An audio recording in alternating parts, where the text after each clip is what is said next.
Olá, tudo bem? Você sabia que na cidade moderna de Brasília ainda existe fazendas do século XIX? Vem comigo que eu vou apresentar a você a Fazenda Velha. Vem?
Pois é, não, Olá, fecha.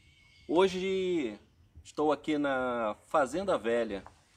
A Fazenda Velha ela fica em Brasília, aqui no Distrito Federal. Estamos mais ou menos a uns 50 quilômetros da rodoviária do Plano Piloto de Brasília. E 35. Quanto? 35. 35, então diminui, de 50 para 35. 35, bem perto. Bem perto, que eu vim com o caminho mais longo. E estou aqui com a Maria Inês. A Maria Inês é a proprietária aqui da fazenda, foi responsável pela restauração da casa, por administrar a casa e esse espaço tão especial, né? E muito representativo de um período antes do concreto, ou seja, antes da cidade de concreto, antes de Brasília existir. Essa casa aqui, essa fazenda já existia no território. E a partir de agora nós vamos falar a respeito dessa casa. Obrigado, Maria Inês, por nos receber. Olha, é sempre um prazer, né, ter você aqui, É né? sempre Um bom. admirador grande da Fazenda Velha. Não, sempre bom. Que bom. Maria Inês, vamos começar pela sua história, sua relação aqui com o Distrito Federal e como você chegou nessa casa, porque você não é daqui, né? Você Não sou daqui, sou do Rio de Janeiro. Sou do Rio de Carioca. Janeiro, carioca, da Gema. Então, nós compramos a propriedade e quando a gente comprou a propriedade a gente viu, inclusive, a gente não tinha noção do patrimônio que nós tínhamos, né? Então a gente sabia que era interessante, que era uma casa antiga, a gente nem deu determinado valor. E a gente recebeu aqui o professor Paulo Bertrand. Ele, o com Paulo uma Bertrand, sim, o comitiva, historiador Paulo Bertrand. um filme estava sendo feito com o pessoal do NB, era o filme até de Renato Barbieri, foi quando eu conheci. E quando acabou a filmagem, ele disse, olha, você não tem noção do que você tem, do tesouro que você tem. Foi até engraçado que foi isso que ele disse. E aí ele disse que entrasse em contato, que ele me ia ajudar a fazer o levantamento da história. E ele me disse que realmente em todo o levantamento, tudo que ela teria pertencido ao membro da Missão Cruz. Rastinfo de Moura, que também veio do Rio de Janeiro, né? Era um engenheiro da missão, que veio do Rio de Janeiro em 1892, justamente para poder delimitar, né, onde seria o quadrilátero. E ele teria comprado aqui de um coronel, né, de Planaltina, a região. Então, a partir daí, a gente viu que a gente tinha o tesouro, começamos a fazer a história da restauração. Nós não queríamos, assim, antes de restaurar, sem qualquer pessoa chegasse, restaurasse, né? Não, nós tivemos toda a preocupação de encontrar uma pessoa que sabia toda a parte de restauro. Incrível que pareça, foi um belga, né? Um antiquário aqui de Brasília, que ele conhecia toda a técnica de restauro. Que era qual é o nome dele? Rueland Steylartz, que a gente conhecia o seu Orlando, né? Seu Orlando. Que ele tinha um restaurante aqui muito antigo em Brasília. Era o xadrezinho, né? Xadrezinho. E depois ele tinha uma casa de um antiquário, antigamente. Antigamente, E depois ele também verdade. foi ele que restaurou, sabe aquele trenzinho ali no Lago Sul? Na entrada do Lago Sim, Sul, sim. no posto? Ele também fez aquela restauração. O trenzinho eu não sabia. Então aí, mais incrível que quando a gente procurou ele para poder fazer a restauração, não, eu achei em meus papéis uma coisa guardada e estava escrito lá que fazíamos restaurações de móveis antigos, né? Aí eu falei, gente, era isso que a gente estava precisando. Do móvel para uma casa. Uma casa, rapidinho. Não, mas tinha embaixo assim, imóveis centenários. Tinha escrito no papel. E eu tinha guardado porque o filho tinha uns quadros, podia ser que eu precisasse restaurar. E aí a gente falou assim, pronto, vamos entrar em contato, né? Aí entramos em contato com ele e aí ele falou assim, estou indo para Alagoas, estou saindo de Brasília e tudo. E não estou mais com a empresa, que ele tinha uma ONG, município, né? Que fazia toda essa parte de Fundação Maurício Nassau. E aí ele falou assim, eu falei assim, poxa, que pena, porque não era para restaurar móveis, não. Era porque era uma construção. E ele falou, uma construção centenária? Eu falei, Ele falou assim, posso ir lá agora? Eu falei, pode. Então, tanto que ele fez, ele não viu nem a inauguração. E aí ele teve toda a preocupação de fazer a restauração com tijolo de adobe, como se fazia na época. As telhas que precisavam ser colocadas eram telhas com a mesma, que o pessoal dizia que era feito na coxa dos escravos. Então, nós tivemos ele teve, né, toda a preocupação para não perder nada da característica dela. Sim. Então, ela é como antigamente, ele só fez esse restauro. Sim. Né? Ele obedeceu a mesma escala da casa, respeitou a tipologia, manteve... Tudo, como a mesma preocupação, mesma preocupação. Né? Inclusive, ele falou uma coisa até muito engraçada, que ele disse assim, é muito engraçado, vai chegar um engenheiro aqui, vai ver que está tudo fora do esquadro, mas a gente não pode botar, né, porque perde a característica dela, né? Sim, de fato. Então, até isso ele deixou para que não perdesse.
Fez a restauração, aí chegou a hora de fazer um levantamento total de, né, como era isso, como é que foi a Missão Cruz, como é que chegou aqui, né, montar ela para que quando as pessoas pudessem chegar da cidade, os turistas, quem fosse, os próprios visitantes saberem que tinham isso, porque o que acontecia é que as pessoas, elas só tinham noção, né, Júnior, que só Brasília só tinha aquilo lá, não sabia que anterior a isso tinham antigas fazendas aqui. Que Brasília era só o plano piloto. Só o plano piloto, eles chegaram, era um deserto e na verdade não era, né.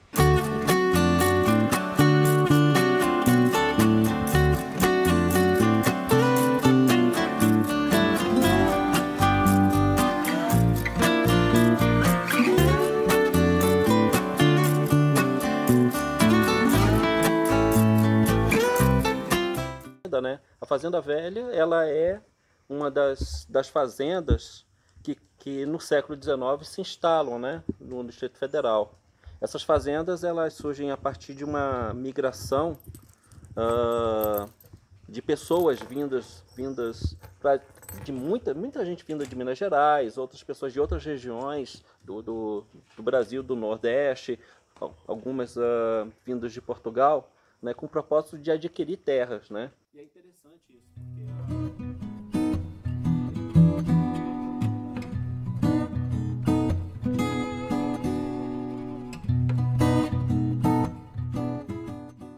eles adquirem por compra, por posse, ou por própria herança, por cessão, já no século XIX.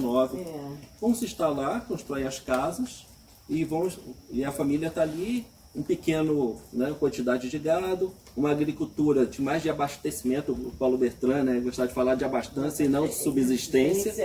Eu sempre falo subsistência, mas ele falava isso. Ele falava bastante, que faz muito sentido, né, porque era uma agricultura de abastecimento à morada, né? E aí entra um novo cenário, né? no ambiente, aqui no cenário, no Goiás, no espaço do Goiás.